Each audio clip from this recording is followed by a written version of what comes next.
Құрметті қазақ елі, осы видеоға аз ғана уақыттарыңызды бөлсеңіздер, кезекті баспанаға мұқтаж Болат ағамыздың отбасы. Меремет Болат деген болам, Мыңбақтан көшіп келгенбіз, үй жоқ болса, пәтер жалдап отырмыз. Мақсат деген ағам бар, екі аяғы жоқ, екінші группа. Қызым да бар, екінші группа, жүре алмайды, тұрыс құлап қалады.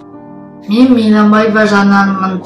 2005-пін 14-тем мен үйден оқимын. Одан бөлек 4 баласы бар. Осы мұқтаж отбасын асырап отқан Болат ағамыздың жұбайы. Мен 5 баланың анасымын. Үйде 3 мүгедегім бар. Ана кісі қайнағам, ана кісі қызым, ана кісі жолдасым. Осы маған 3 мүгедекті қарау қиын болып тұр. 3 мүгедекті сүйреп пәтерден пәтерге көшіп жүрген қиын, оны емес маған.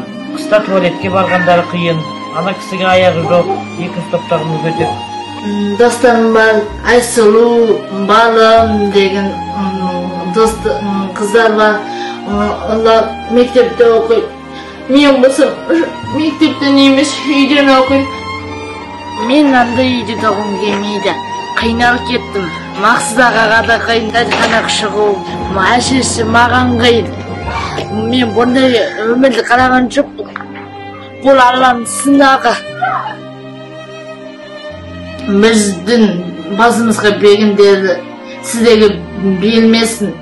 Алла бәлемізге де бермейді бақыт. Бөлігі сынақ, бөлігі бақыт, бөлігі қайғы.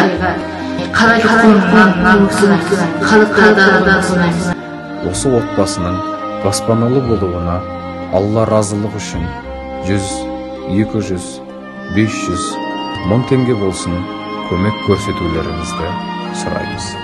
Тым болмаса, осы видеоның таралуына себепші болуларыңызды сұраймыз. Баршаларыңызға Алла разы болсын.